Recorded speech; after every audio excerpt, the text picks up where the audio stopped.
والا شہر علماء حق اور علماء دیوبند کی آماج گاہ ہے.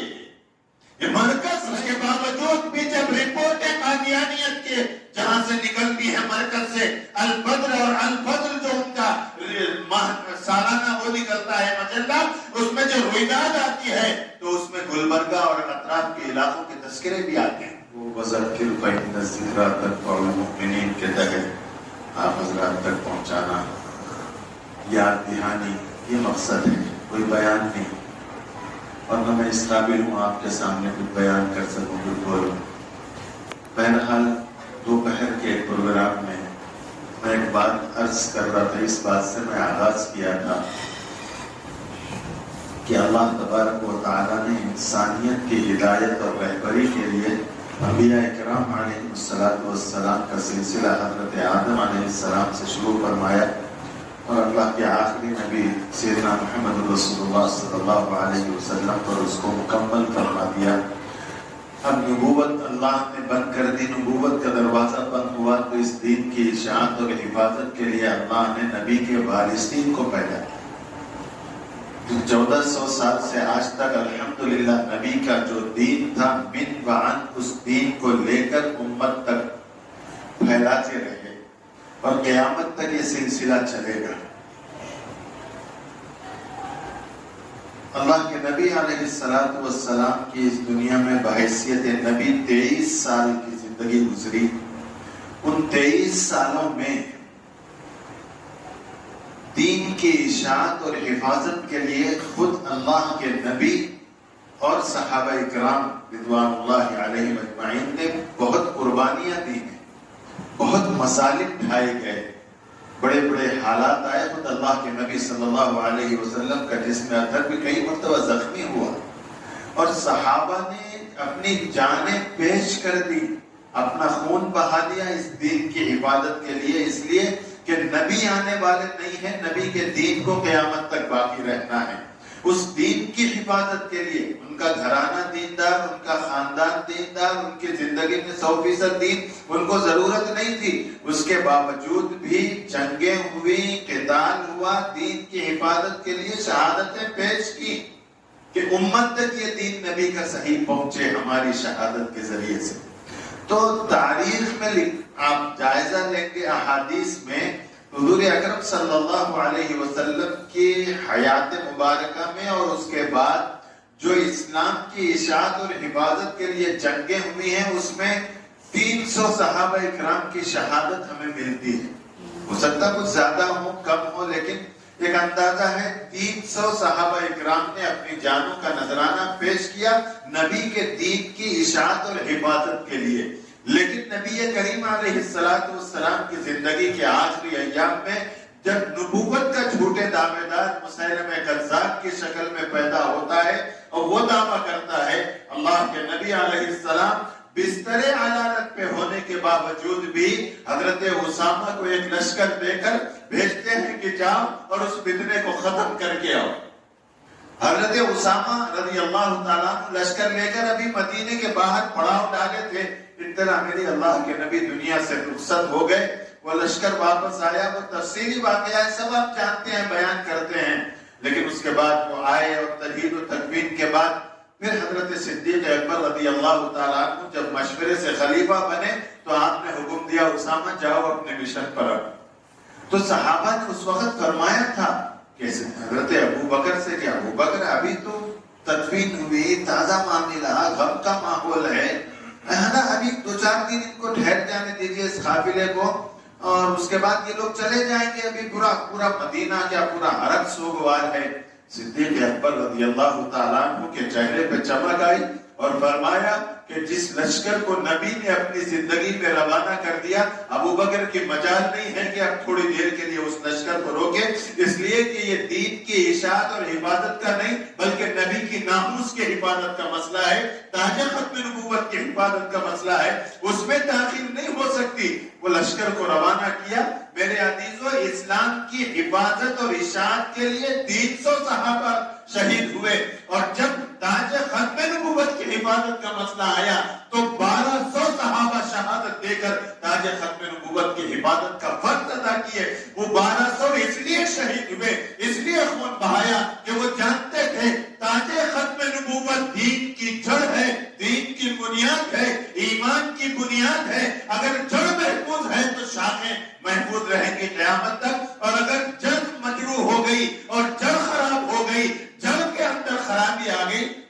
پورا پیڑ دین کا ختم ہو جائے گا، جل جائے گا۔ لہذا 1200 صحابہ اکرام نے شہادت دی، اس لیے دی کہ اگر دین کو قیامت تک زندہ رہنا ہے تو تاج ختم نبوت کی حفاظت کی شرط پر ہی زندہ رہے گا۔ اگر یہ محفوظ نہیں ہے تو دین محفوظ قیامت تک نہیں رہے گا۔ یہ مدارس، یہ مساجد، یہ خانقاہیں، یہ دعوت و تبلیغ کا کام، یہ دین کے جتنے کام ہیں، یہ اس پیڑ کی شاخیں ہیں جو ہری بھری ہیں، لیکن جڑ تاج ختم نبوت ہے، جڑ ناموس رسالت ہے۔ اس پر اگر حملہ ہو جائے، یہ کمزور ہو جائے تو پیڑ کب تک رہے گا؟ یہ شاخیں دین کی کب تک محفوظ رہیں گی؟ صحابہ نے اس حساسیت کو سمجھا تھا، اور سمجھنے کے بعد انہوں نے 1200 کی تعداد میں اپنا خون بہایا کہ کچھ بھی ہو جائے ہم چلے جائیں مگر نبی کے ختم نبوت اور ناموس پر آنچ نہ آئے۔ الحمدللہ شہادتوں کے بعد تاج ختم نبوت کی حفاظت کا فرض ادا کیا اور ہوا۔ لیکن چونکہ آقا علیہ السلام نے فرما دیا تھا کہ میری امت میں 30 بڑے بڑے دجال آئیں گے، ان میں سے ہر ایک یہ دعویٰ کرے گا کہ میں نبی ہوں، سب کے سب کذاب ہوں گے، دجال ہوں گے۔ لہذا وہ سلسلہ چلتا رہا، چھوٹے موٹے بھی بیچ میں آتے رہے، لیکن بڑوں میں ایک نام ہمارے اس دور میں مرزا غلام احمد قادیانی کا ہے، جس کو دشمن نے کھڑا کیا، وہ آلے کار بنا، اسے لالچ دے کر، اس سے مختلف دعوے کرا کر بالآخر 1903 میں اس سے نبوت کا دعویٰ کروا دیا، اس لیے کہ انگریز جانتا تھا کہ جب تک مسلمانوں کے دلوں میں نبی کی محبت پیوست ہے ہم ان کا مقابلہ نہیں کر سکتے۔ تو دین کو پر داغ لگانے سے پہلے جڑ کو کھوکھلی کرنے کی ضرورت ہے۔ پیڑ کی شاخوں کو بعد میں کاٹو، وہ خود بخود سوکھیں گی، ان کو کاٹنے کی ضرورت نہیں ہے، جڑ کو کھوکھلی کرو۔ لہذا اس پلان کے تحت اس نے ناموس نبی پر حملہ کرنے کے لیے اس کو کھڑا کیا۔ اس بدبخت نے کھڑے ہو کر نبوت کا دعویٰ کیا، اور آج پوری دنیا میں ایک بڑا حصہ اس کو نبی ماننے والا، مسیح ماننے والا ہمارے سامنے ہے۔ ہم بہت سے ملکوں میں جاتے ہیں، ان ملکوں میں یقین نہیں آتا، ہمیں حیرت ہوتی ہے کہ اچھے خاصے دیندار پڑھے لکھے لوگ، ڈاکٹر، انجینئر اور عالم حافظ لوگ بھی اس فتنے سے متاثر ملتے ہیں، صرف اس لیے کہ ان کی رہبری نہیں ہو رہی۔ فلسطین آج کل چرچے میں ہے، آج کل سوشل میڈیا پورے دنیا کی میڈیا میں ہے۔ میں لندن میں بیٹھا ہوا تھا، ان کا ایک پروگرام ایک صاحب نشر کر کے مجھے بتا رہے تھے، تو وہاں پر فلسطین میں بیت المقدس کے پاس ان کی محنتیں ہیں، اور وہاں پر ایک پروگرام چل رہا ہے، اس میں ایک لیڈیز کھڑے ہو کے تقریر عربی میں ایسی تقریر کر رہی، اور مرزا غلام احمد قادیانی کی شان میں ایسے قصیدے پڑھ رہی کہ ہمارے علماء نبی کی شان میں نہیں پڑھ سکتے۔ سیدنا مسیح علیہ نبینا علیہ الصلوۃ والسلام کو غلام احمد قادیانی، مجھے تعجب ہوا، فلسطین جیسے علاقے میں اور دیندار لوگ، وہاں پر علماء بھی ہیں، سب ہیں، لیکن نبی کی وراثت کو جو ہم نے سمجھا ہے صرف دین کی اشاعت اور حفاظت کی حد تک سمجھا ہے۔ ناموس رسالت بھی وراثت میں ہے، تاج ختم نبوت بھی وراثت میں ہے، اس کو ہم نے چھوڑ دیا۔ لہذا پوری دنیا میں بڑے پڑھے لکھے لوگ، یہاں تو ہمارے پاس قادیانی دیہاتوں میں ادھر ادھر عام مسلمانوں کو گمراہ کر رہے ہیں، مرتد بنا رہے ہیں۔ میں جاپان میں، جرمن میں، یہاں وہاں کا دیکھا کہ بڑے بڑے پروفیسر، بڑے بڑے لوگ اس سے متاثر ہو رہے ہیں، مسلمان نمازی ہے، دیندار ہے، سب کچھ ہے، اور متاثر ہو گئے۔ تو اس کے جو پروگرام لندن کے ہیڈ کوارٹر پہ ہوتے ہیں، اس کی ٹائمنگ ہے، نظام الاوقات ہے کہ صبح 9 بجے سے 10 بجے تک ڈاکٹرز کا جوڑ، پھر 11 بجے سے 12 بجے تک انجینئرز کا جوڑ، اور سووں کی تعداد میں ہے، ڈاکٹرز بھی مسلمان، انجینئر بھی مسلمان، پروفیسرز کا الگ شو کا وقت ہے پروگرام کا، لیکچررز کا الگ ہے، وکیلوں کا الگ ہے، عام مسلمانوں کا الگ ہے۔ یہ ان کے پاس نظام بنا ہوا ہے، اور ہزاروں کی بھیڑ وہاں پر لگی ہوئی ہے۔ لیکن وہ ان ملکوں کا حال ہے۔ ہمارے ملک میں جب یہ فتنہ اٹھا تو ہمارے اکابر، اللہ ان کو جزائے خیر عطا فرمائے، اکابر نے اس سنگین فتنے کو سمجھا اور اس کا مقابلہ کرنے کے لیے اکابر نے جماعت نہیں دیکھی، افراد نہیں دیکھے، جب جس کے دل میں، جس کے ذہن میں، جس کے کانوں میں یہ بات پڑی، وہ وہیں کھڑا ہوا اس فتنے کو دبانے کے، ختم کرنے کے لیے۔ آج ہمارا المیہ یہ ہے کہ ہم کھڑے ہوتے نہیں، اگر کھڑے ہو گئے تو دوسرا بٹھانے کے لیے تو آتا ہے، ہمیں ہمت دلانے کے لیے نہیں آتا۔ جب ہمارے اکابر اس فتنے کو سمجھے، کھڑے ہوئے، وہ اکیلے کھڑے ہوئے، میں اکیلا ہی چلا تھا جانب منزل، مگر لوگ آتے گئے، کارواں بنتا گیا، کارواں بنا، اور اس وقت اس فتنے کا مقابلہ کر کے اسے ٹھنڈا کیا گیا۔ لیکن دھیرے دھیرے دھیرے دھیرے علماء کے اندر نبی کی وراثت کے تذکرے ہوتے ہیں کہ ہم نبی کے وارث ہیں، اس وراثت میں نبی کا تاج ختم نبوت بھی ہے، نبی کی ناموس بھی ہے، اس کو ہم بھول گئے۔ دھیرے دھیرے دھیرے ہمارے دلوں پر بھی زنگ آیا، گرد آیا، جو جذبہ ہمارے اکابر نے زندہ کیا تھا اس فتنے کے سلسلے میں سرگوبی کے لیے، وہ جذبہ ہمارے اندر کم ہوتا گیا، جس کا فائدہ دشمن نے دن کے اجالے میں اٹھایا۔ رات کے اندھیرے میں لوگ چوری کرتے، ڈاکہ ڈالتے، لیکن یہ دشمن یہ دیکھا کہ یہ مولوی، اور آپ کو بتاؤں کہ جب سے یہ فتنہ شروع ہوا ہے آج تک اس فتنے کے مقابلے میں کھڑے ہونے والے، اگر میں قسم کھا لوں تو غلط نہیں، علماء دیوبند کا نام آتا ہے، کسی اور کا نہیں آتا۔ صحیح معنی میں اگر اس فتنے کا مقابلہ کیا شروع دن سے آج علماء دیوبند نے، اللہ نے یہ کام علماء دیوبند کے مقدر میں رکھا ہے، علماء حق کے مقدر میں رکھا ہے۔ دوسرے بہت دعوے کرتے ہیں، مگر قسم کھا سکتا ہوں ان کے دعوے کھوکھلے ہیں، کچھ نہیں کرے۔ وہ جن کے بارے میں کہتے ہیں ہمارے حضرت نے اس طرح کیا، وہ حضرت خود انگریزوں کے غلام تھے۔